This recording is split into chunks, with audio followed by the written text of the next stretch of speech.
Кто-то покоряет Эверест, кто-то Эльбрус, кто-то Арарат, а я покорила Гамсутель.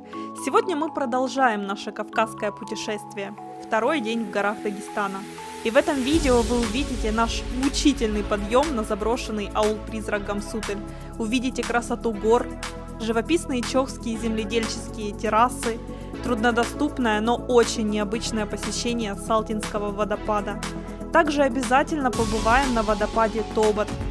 Прогуляемся по лабиринту из пещер в каменной чаше. Увидим самое настоящее производство урбича и попробуем все его виды. И, конечно, мы продолжаем пробовать кавказскую кухню.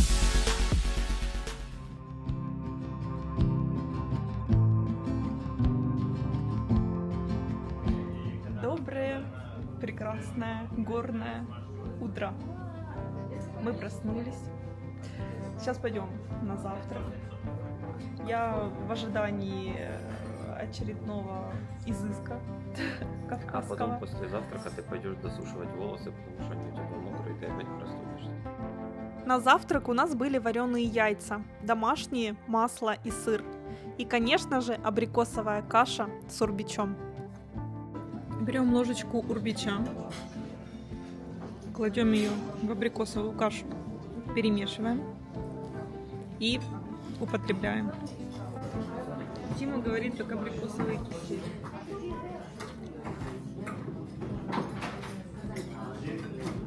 В детском садике. Реально как абрикосовый. Абрикосовый. Просто слишком густой. Пробуем. Но чуду, это пока просто топ в моем списке.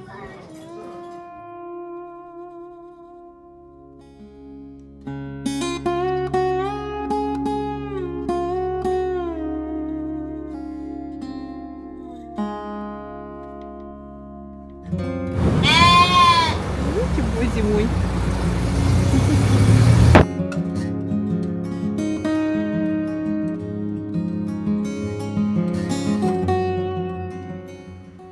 Мы выехали. Вокруг горы. Такая природная смотровая площадка. Очень красиво. Мы едем в Гамсутель. Красиво, да? Все красиво, когда у папы ксива.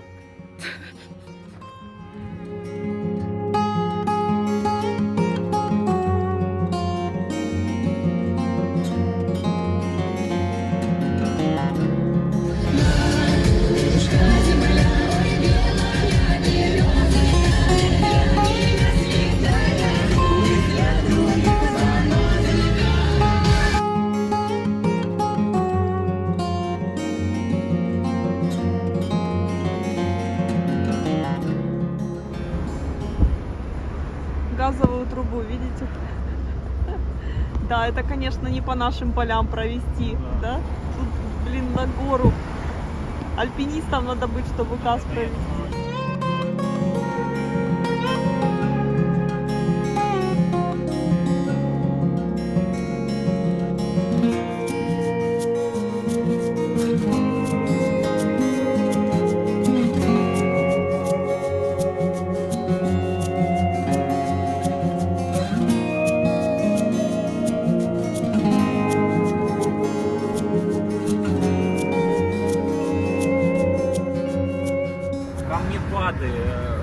Эти ливни, это просто, я просто представляю, какие титанические силы нужно было вложить для того, чтобы здесь навести порядок. И мы вот едем уже вторую сотню километров, ни одной дырки, разметка, все, газовые трубы в горах, где орлы не летают, боятся, электричество, высоковольтные столбы на пиках вершин. Это для меня это, конечно, просто... Но это-то понятно, это природа создала. А то, что человек в эти горы поднялся и газовую трубу туда прокинул, надо этого губернатора Красноярска сюда привезти. Пусть посмотрит, как можно в горах газ провести. старинном ауле Чох, который давным-давно был центром торговой жизни целого региона, имеется интересная достопримечательность, появившаяся благодаря изнурительному труду человеческих рук. Эти уровни люди придумали для выравнивания гористой местности, чтобы удобнее было сажать растения, а плодородный грунт приходилось доставлять на большие расстояния и высоты. Сейчас же террасы поросли мягкой, шелковистой горной травой. Куда мы пойдем дальше, это вон туда вот. Если вы видите что-нибудь, это Гамсутель. Гамсутель называется. Прям на скале, на высоте 1600 метров над уровнем моря. Справа от нее Куриб есть село. По сей день, да. Получается, мы на Буханке 2 километра поедем. Ух ты. До середины. Кимина любимая машина. Потом 2,5 километра пешком. А дальше Буханка не Горы. Дальше Буханка не идет. Но если даже совсем Буханка недавно не там- может справиться, значит там все серьезно. И сейчас здесь жизнь тяжелая, а тогда она была просто, ну ты видишь, мужчины здесь какие грозные все, даже бровь одна стекает, как у меня, видишь? Кланами собирались семьями, одна семья большая, там один отец, у него там 5 сыновей женились, поворовали с соседних аулов невест, у них там уже поселок, там 150 человек, и они кланом выбираются куда-нибудь туда подальше. Не было полиции, не было ППС, ГИБДД не было тогда. Тогда если в твое село пришел враг... Озон был? Озона не было. Хотя Озон мог уже быть тогда.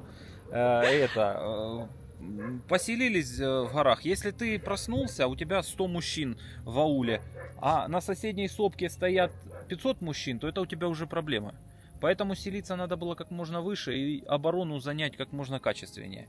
Поэтому и селились в таких местах. А потом прошли сотни лет, тысячи лет, и просто дети их, правнуки, внуки оставались жить, жизнь там становилась все тяжелее и бессмысленнее в плане того, что появлялся какой-то правопорядок, какая-то государственность, какая-то безопасность. Люди начали стягиваться в те места, где им становилось жить немного легче.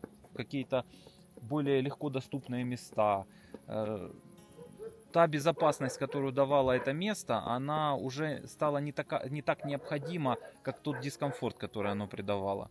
И таким образом аулы и пропадают. И все остальные аулы, такие труднодоступные, они в связи с цивилизацией, с тем, что дети уезжают учиться в Москву, в Махачкалу, там, в Дербент. Все хотят цивилизацию, все хотят лавандовый раф на Урбиче пить в пластиковых стаканчиках. Ну, а это неименуемо. Цивилизация, она все равно доберется. Ну, пока у нас есть возможность наблюдать такую красоту. Оставишь свой номер телефона. Гид по Дагестану. Гид да. Тимур. Тогда мне придется купить Весту НФР себе. А почему Весты? Ну, чтобы я как местный был Минивэн. на гоночных колесах мне надо. Что я на грантовских 15-х дисках себе возьму, чтоб стелить по горам крепко. Смотри. Давай в нашу команду. Да. Я на лето буду приезжать. А я? Жена будет дома, да? А ты будешь на кухне на мыть это посуду и смотреть в пол. Ты же По местным обычаям. Поставьте ему дизлайк.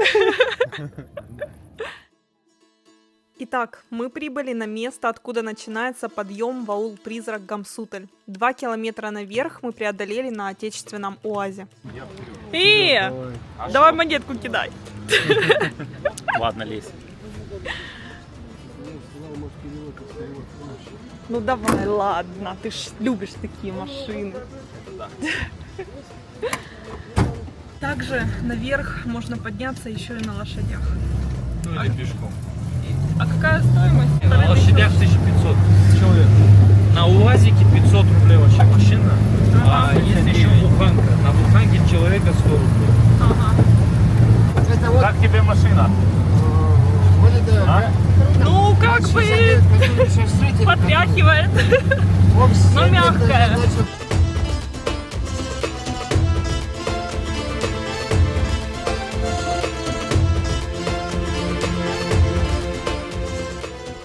Тут ходовая машина, наверное, очень быстро умирает, да?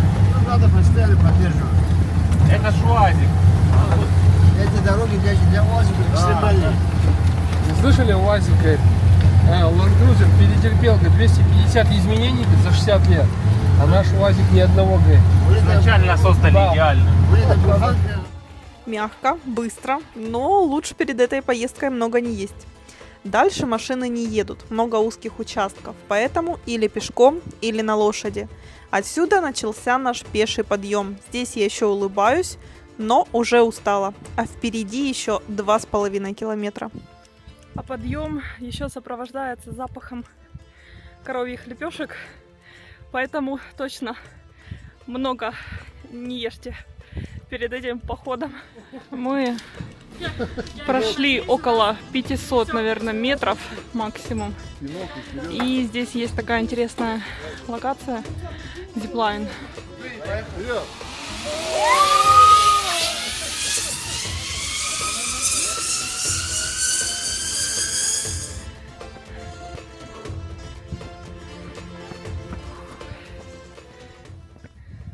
Я один с ребенком поднимался на руках.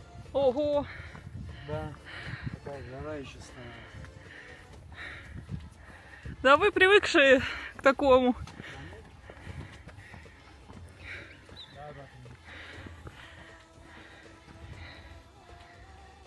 Горные дороги очень круто смотрятся в горах. Особенно круто по ним ехать. Говорят, идти еще далеко, но обещают вкусную сладкую родниковую воду, поэтому иду только ради нее. Сейчас остановку сделаем. Да, тут на УАЗике не проедешь.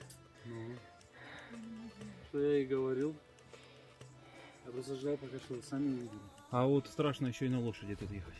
Вообще. Там да. на лошади сидишь, а там обрыв. Я же поднимался, ничего никогда не было. Ничего. Ты же управляешь. Ну понятно. Но она туда тоже не идет. Когда вы подошли к руднику, знайте, половину пути вы прошли. И какая же это была ошибка подниматься без воды и без емкости для нее. Не совершайте наших ошибок, обязательно берите тару для воды.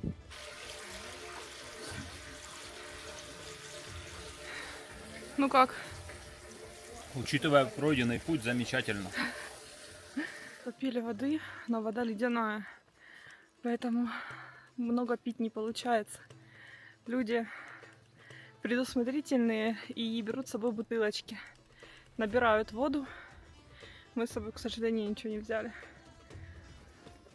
Тима говорит, если бы я тут жил, я бы тоже вымер, как это село. Очень. О, я иду, смотрю под ноги, ничего не вижу. Видим, наконец-то, Гамсутель. Слушайте, ну тут люди просто не люди, а какие-то великаны жили. Как можно было выбрать такое место? Очень высоко.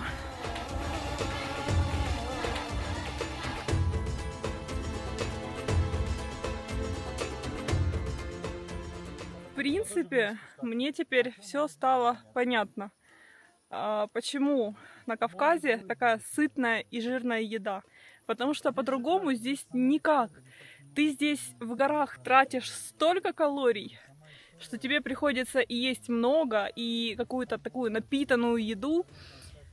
И кавказская еда как раз такая. Но в современных реалиях она, конечно, очень тяжелая для желудка, потому что сейчас мы все-таки не так много двигаемся, как раньше горные жители. Мы вот поднялись, я просто обалдела от подъема. Это очень тяжелый подъем, очень. Голова разболелась, давление поднялось. Я очень устала. У нас впереди еще целый день. Но я уже очень устала, мне хочется пить, спать и лежать. Во время Великой Отечественной войны немцы очень хотели взять Кавказ. Им критически важна была кавказская нефть для того, чтобы продлить агонию войны. Если бы немцы взяли Кавказ, Война могла продлиться бы еще 3-4 года. Неизвестно, как бы повернулась еще. И вот поэтому периодически они сбрасывали сюда десант на самолетах, который успешно горцы, партизаны вырезали. Я теперь понимаю шок тех немцев, которых серебряными ложками сюда отправляли, самолета сбрасывали. Тут, блин, в мирное время дойти тяжело. Мне даже рукой камеру тяжело держать. Мы это сделали. Мы поднялись наверх. Людей здесь очень много. Кто-то дошел пешком, а кого-то привезли на лошадях. Чем же это место так привлекает туристов? Точный возраст села Гамсуталь неизвестен, но оно считается одним из старейших поселений в Дагестане. Ему от 2000 лет. Предположительно, основали его аварские ханы в особенно выгодном расположении. Оно находится на высоте 1500 метров, отсюда хорошо просматриваются все окрестности. Ни одно войско не могло бы подобраться к стенам незамеченными. А отвесные скалы и крутые обрывы делали невозможным осаду города. Поэтому Гамсуталь ни разу не был покорен ни одной армией. За время существования села 3 религии уступили место друг другу – зороастризм, христианство и мусульманство. Укрепляли стены глиной и сеном, скажем. А крыш так таковой не бывало. Накладывали деревяшки, ложили большие камни и грязью, глина с сеном. И после сильных дождей у последнего жителя есть забетонированный такой инструмент железный, чем и укрепляли. Таким образом, чтобы стены были ровные. Можно посмотреть на сохранившиеся дома, на двери. Можно даже зайти вовнутрь и посмотреть на сохраненные арки. Еще в середине 20 века здесь кипела жизнь. Работали магазины, больница, люди держали скот, занимались сельским хозяйством. Сегодня же город абсолютно необитаем и заброшен, а последний его житель умер в 2015 году. Здесь ходить нужно очень осторожно, везде обрыв. Это что вообще такое? Это? Да. Это доски. Что это? Проход дальше. Что это? Нам надо туда? Давай я попробую.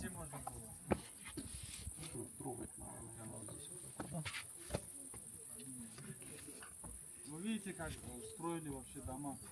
Прям на камне, на обрыве.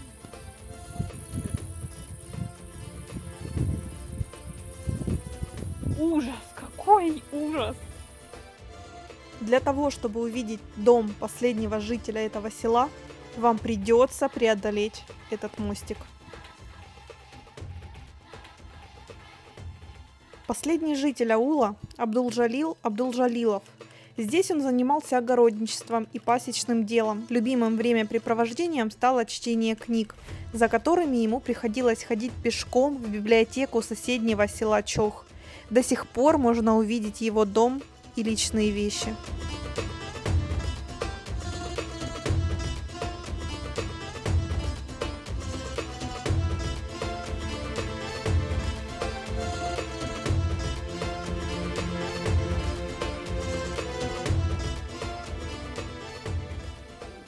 Здесь жил последний человек. Здесь сохранилась крыша из дерева.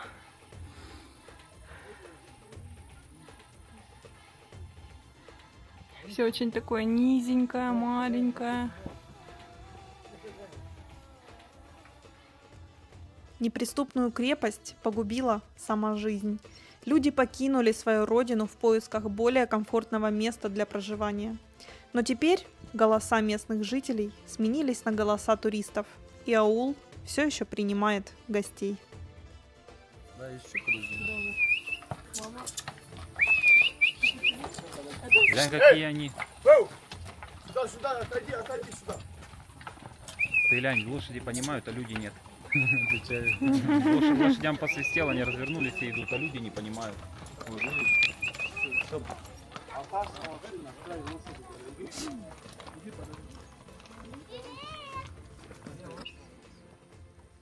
ее зовут? Вы даете имя? Конечно. И вот третий день когда учим. Йо. Прямо с гор поймал. Серьезно?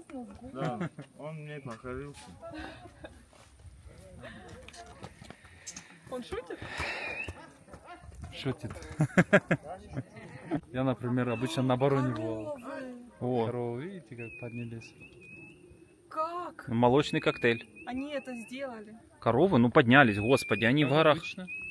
Как мы. Они в горах, знаешь, как ходят? Мир свой.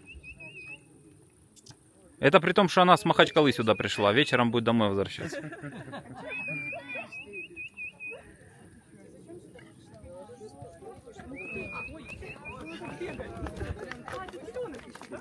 Это хозяева. Они здесь бывают. Они там, когда мы шли справа, скопление людей было. Ваши впечатления о Гамсутле? Посоветуете? Друзья, ну, подняться определенно стоит. Один раз в жизни вы должны это увидеть. Это аул «Призрак», в котором еще совсем недавно жили люди, но сейчас он разрушается. И с каждым годом он продолжает разрушаться, поэтому у вас еще есть уникальная возможность Увидеть его, пока он увидеть, есть, как да. жили люди раньше, подняться и понять, как здесь тяжело жилось. Да, Это того стоит. Потому что, я думаю, хороших 4-5 баллов землетрясения здесь на пике не будет его уже.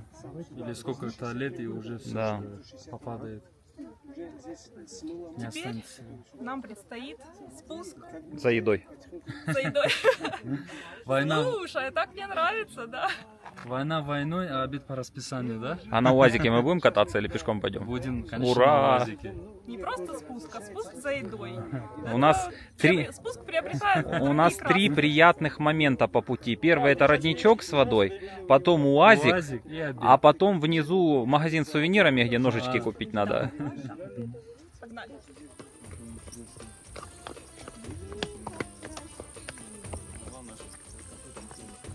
Люди в самом начале пути останавливаются и говорят: все, я больше не могу, я не пойду. Это только самое начало. Впереди это самое интересное. Там подъемчики посерьезнее будут. Но очень многие не справляются с таким подъемом. Обратно возвращаемся на буханки. Моя пройдет моя, знай, что кайфую без тебя. Знай, что любовь не для меня. Встречу тебя, и что тогда? Жизнь вольная пройдет моя.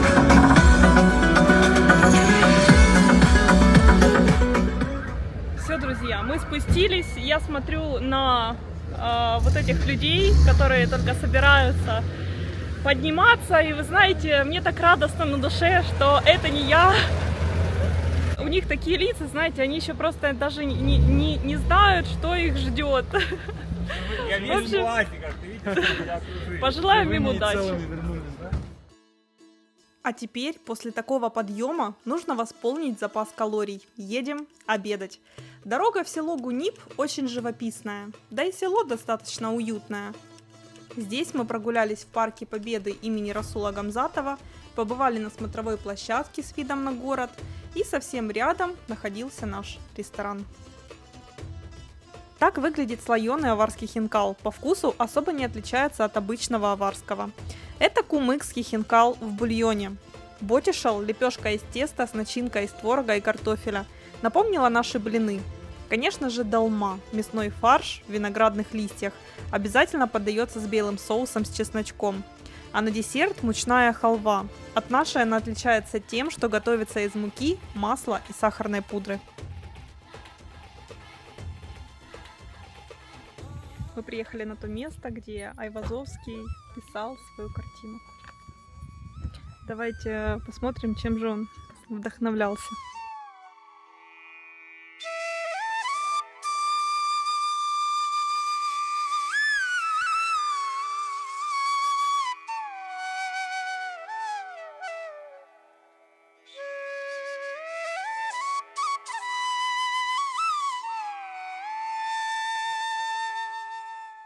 Следующее место, в которое мы приехали, был Салтинский водопад. Стоимость входа 100 рублей.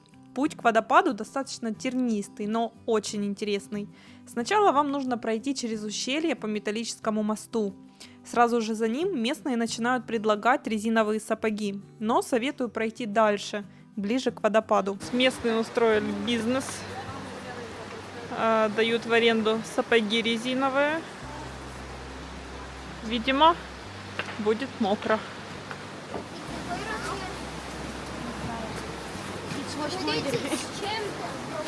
Ага, спасибо.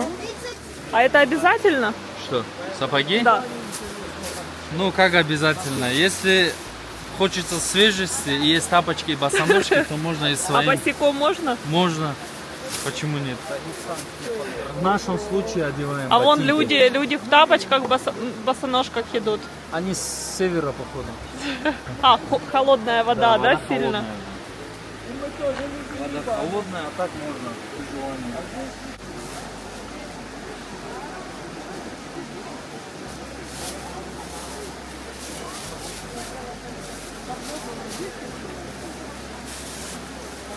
Знаешь, что я думаю? Им надо идею подкинуть. Бахилы. Это было бы проще. Дешевле пакетики. Тебе подсказали.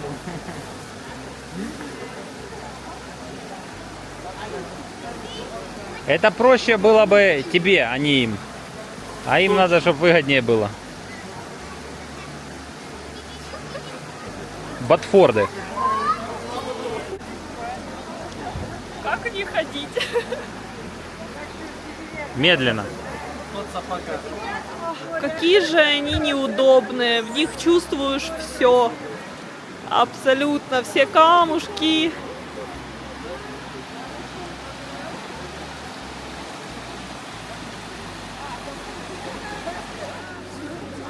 Еще будут эти подтяжки и пояс. А что, спадают? Да.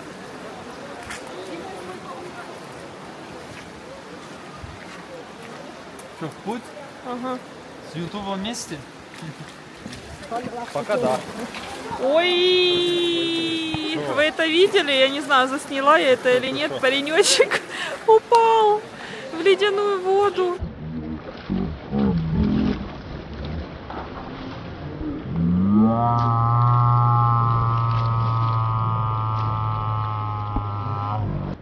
Скользко.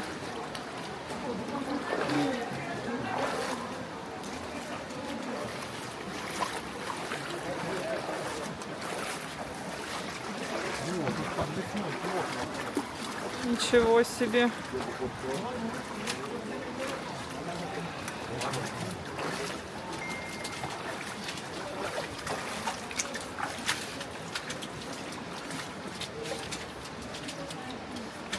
Так, лишь бы не грохнуться.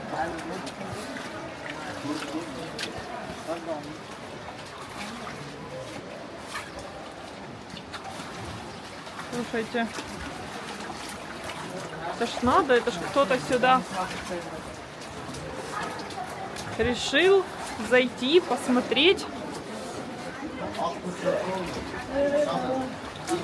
А теперь это место посещает тысячи человек. В сапогах ходят по лужам. Мне нравится такое. Особенно если бы утром не приехали. Это для детей локация, мне кажется.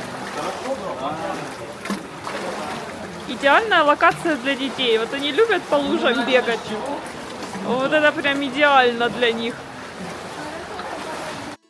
Но совсем скоро это место покажется не только для детей сложным, но и для меня. Дальше идут крупные камни, по которым ходить становится тяжело. Плюс к приближению водопада течение усиливается. Но на некоторых участках есть тросы, что облегчает передвижение в трудных местах.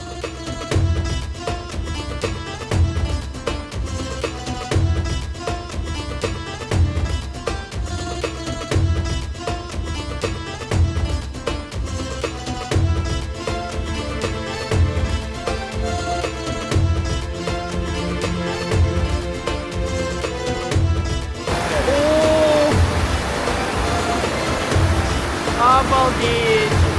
Камни застряли.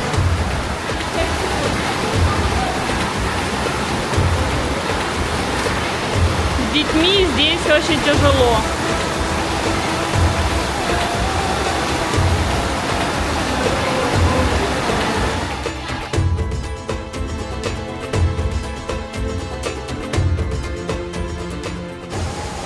Очень узко. Приходится держаться за трос и карабкаться. Но мы все-таки добрались. Салтинский водопад – это единственный в Дагестане подземный водопад.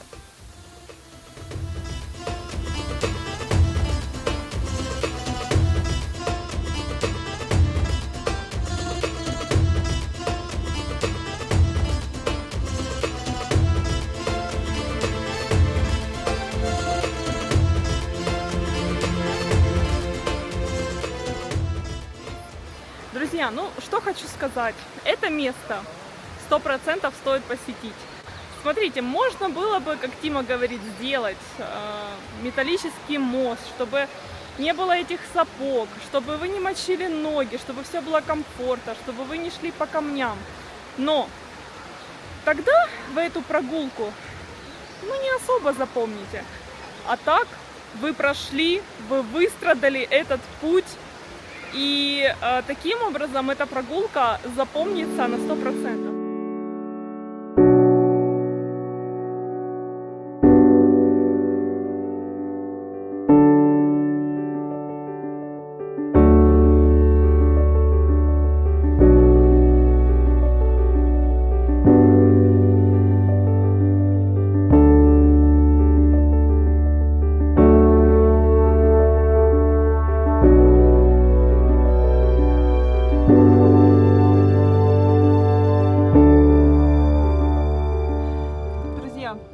Сегодняшний день закончен. Мы без ног.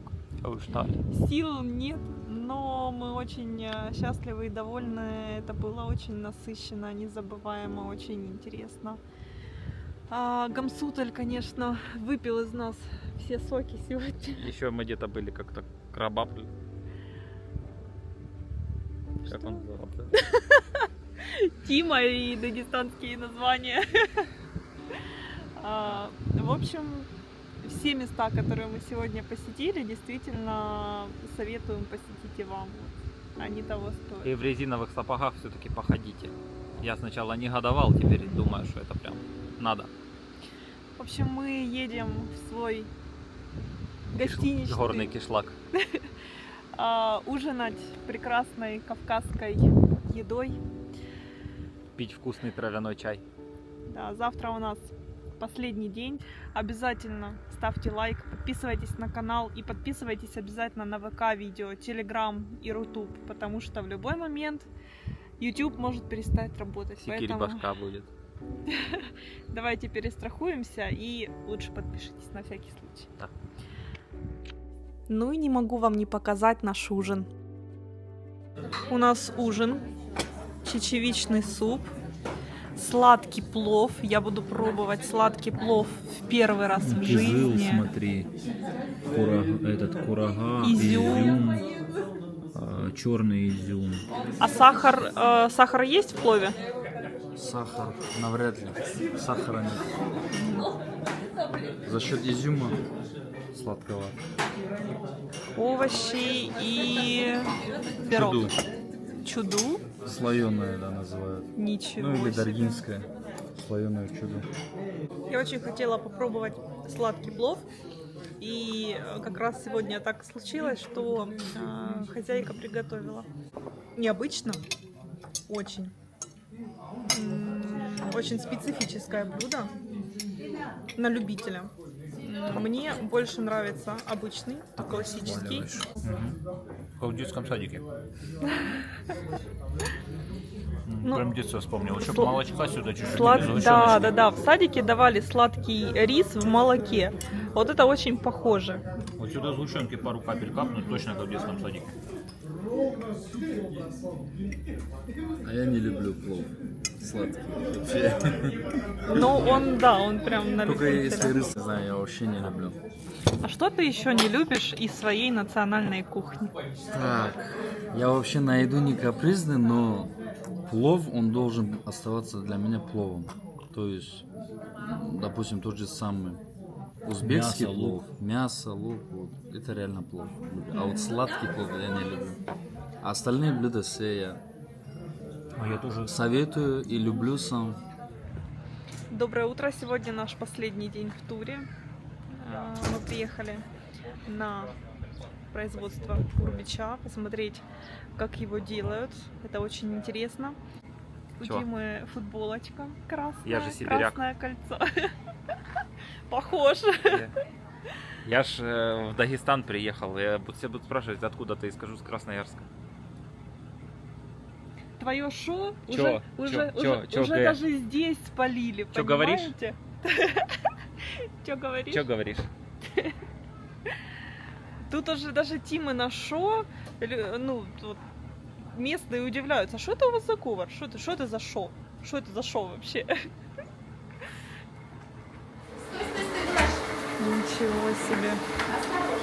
Можно пока попробовать, там каждый есть. А люди здесь оставляют Надписи, да, надписи, свои. да? Именные Типа с кто разных городов. откуда приехал. Сейчас Ничего вот я себе. где-то видел. А Мариуполя здесь по-любому нет. Мы будем, Мариуполя наверное, первые. Вряд ли.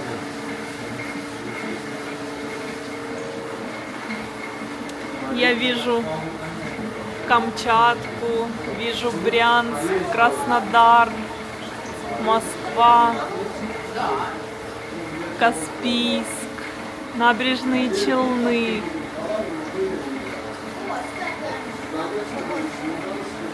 Элиста, Екатеринбург, Белгород, Тюмень. С Со Мариуполя всех- тоже, говорит, были с Луганска, с Донецка.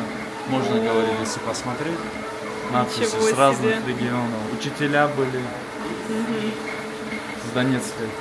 Ну, думаю, что я Мариуполь тут буду искать целый день. Здравствуйте. Вы на мельнице по производству урбича. Урбич – ореховая паста, дагестанская нутелла испокон веков, которую готовили только на каменных жерновах. Без каменных жерновов его невозможно производить, как так здесь. Для приготовления нужен массивный камень, нужны обороты. Чтобы приготовить урбич, для любого вида предварительно все орехи, семена нужно высушить. Из сырых семян урбич не получится, будет пюре или каша. Если пересушить, борщ. Для Дагестана классический урбич – это льняной из семян черного льна. Почему именно лен? Потому что он растет, его выращивали в горах Дагестана, а мельницы первые были только в горах, строили вдоль горных речек. Расскажите о полезности урбича. Смотрите, когда будете дегустировать, на столе слева направо, черный самый последний, первый у нас кешу. Там на килограмм кешу 20 грамм сахара. Кешу в основном идет для сердца, там содержится магний. Второй миндаль, на килограмм миндаля 40 грамм сахара. Миндаль для разжижения крови, в миндале содержится витамин Е для кожи, для волос. Третье, абрикосовый микс. Абрикосовые косточки, светлый лен, семена подсолнуха. В абрикосовых косточках содержится редкий витамин В17, профилактика против онкологии. И четвертый вид – это нутелла-заменитель, орехи с шоколадом. И пятый вид – классический льняной. Если вы абрикосовую кашу пробовали, ее для заправки разбавляют, а в лечебных целях используют так, в чистом виде. Лечебные свойства, в первую очередь, у кого проблемы с ЖКТ, гастрит, язва. Утром натощак чайную ложку водой не запивать, пока во рту. Это именно лен в лечебных целях. А так вы можете в любое время, в любом объеме, нет никаких побочных действий, если нет аллергии от орехов. Нет вопросов? Все понятно, спасибо. Мы продегустировали все виды урбича. Больше всего нам понравился миндальный и с кешью. Специфическим и очень вяжущим оказался льняной, но он в прайсе самый дешевый. Конечно, мы взяли и себе, и на подарки всех видов урбича и оставили свою надпись. Первые были только в горах, строили вдоль горных речек. Сейчас работают на электричестве. Можно любые орехи привезти. Сколько видов орехов, столько и урбича. Плюс еще разные миксы. но общее в них одно. Первое, самое главное, хранение. Как любое растительное масло, долгое время под солнцем или слишком теплом месте, оно становится горькой. В холодильнике можно годами хранить. Второе, безотходная продукция. При приготовлении нету шумиха, нету отрубей. Из орехов и семян получается такая вот паста. И третье, для мельницы характерно самоочищение. На одной мельнице можно производить сколько угодно видов урбеча. После каждого вида камни. Что у нас следующее? Следующее у нас идет, чуть взбодриться надо, кофейку и пойдем на водопады, такие как Тобот и Итляр. Мы приехали на водопад Итля-Тляр. Здесь очень красиво. Мы как будто находимся между двух гор. Очень красиво. В принципе, инфраструктура есть, туристов много, дорожки проложены. Как мы находимся в самом Хунзахе, это на водопадах Итля-Тляр, здесь высота составляет 70 метров.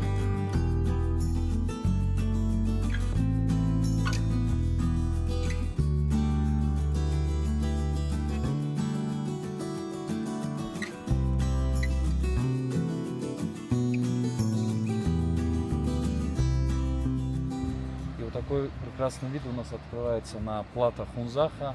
Мы даже можем увидеть снег. Кстати, да, это снег. Следующий водопад, пройтись буквально пару минут, скажем, метров 100, водопад Тобот. Что с собой представляет водопад Тобот? Это уже, как мы видим здесь, сам ручей не такой водопад и большой, а на Тоботе прям мощный. А во время дождей еще сильнее.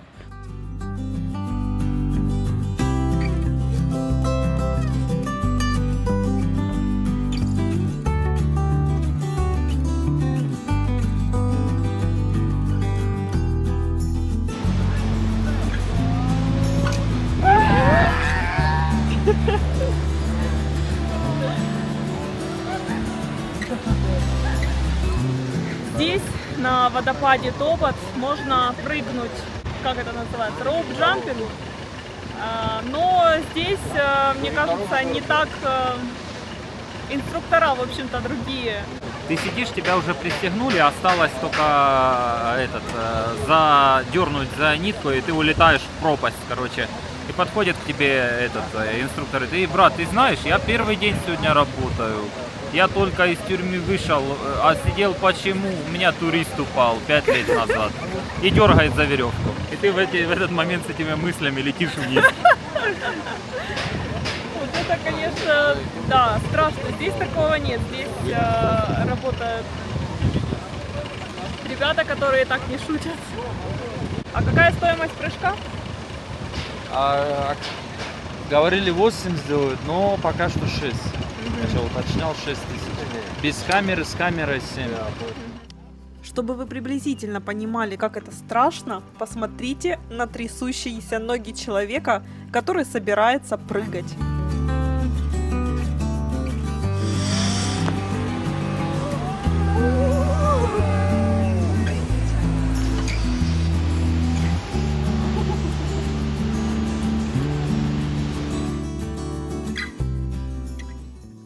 Только что сделали замечание девушке-туристке из-за того, что она была в шортах. Чтобы чувствовать себя здесь комфортно и никого не смущать, нужно одеваться как можно более закрытие. Если вы хотите летом не умирать от жары в штанах и в футболке, в длинной, в кофте, тогда лучше ехать сюда весной, осенью, чтобы можно было не париться в штанах. Вот, кого это все равно смущает, то лучше выбирать другие направления для путешествий. Следующее место, которое мы посетили, Матласская каменная чаша. Это лабиринт из пещер, где стены покрыты мхом, а воздух свежий даже летом. Сюда редко заглядывает солнце, а если идет дождь, то земля внутри каменной чаши надолго остается мокрой и вязкой.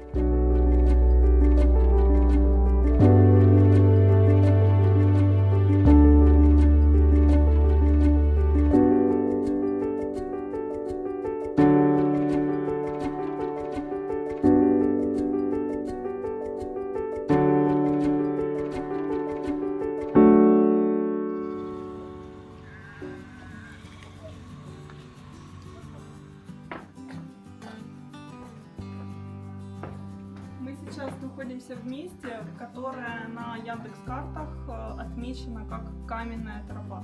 Я думаю, так легче будет людям ориентироваться. И сделай вид, как будто ты камень держишь. Класс. На сибирское фото похоже? Да.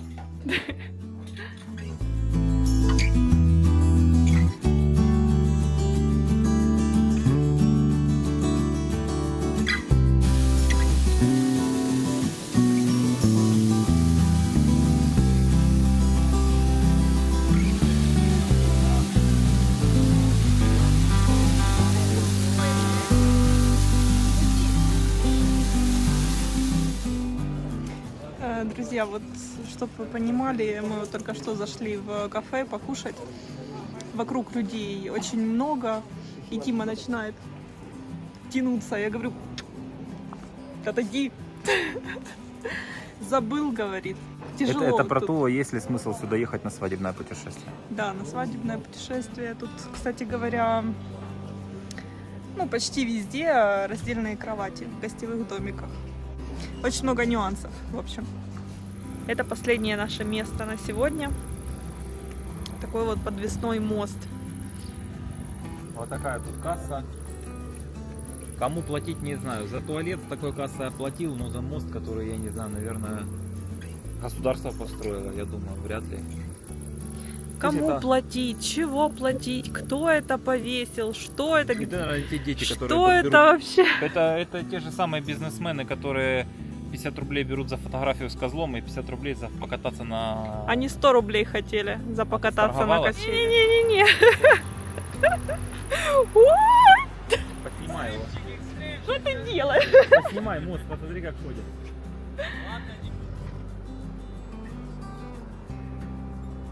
Нормально, да, тебе так?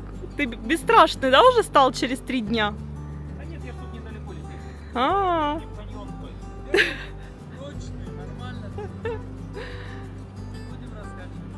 Особенно, знаешь, мне по прочности я вижу вот эти доски, которые через 5 лет загниют, и кто-то на себе это проверит. Заменим человека. в общем, это был 3-дневный тур. Это было интересно. Да, я бы назвал его каньон, камушки и страдания. Да, мы не подготовлены были, нужно, конечно, готовиться к горам, но это было незабываемо, конечно. Смотри, какая карта тут. Страдания, правда, забываются, а красота, Остается. память остается, да. Всем спасибо за просмотр. Обязательно поставьте. Поставь. Поставь. Есть такая реакция на ютубе. Всем спасибо за просмотр. Обязательно ставьте лайки, подписывайтесь на канал, на ВК, Видео, Рутуб и обязательно телеграм-канал. Что еще подписаться? Везде подписывайтесь. Все, Всем пока. туши коня. А следующим городом мы завершаем свою поездку по Дагестану. Смотрите в следующем выпуске видео о самом южном городе России – Дербенте.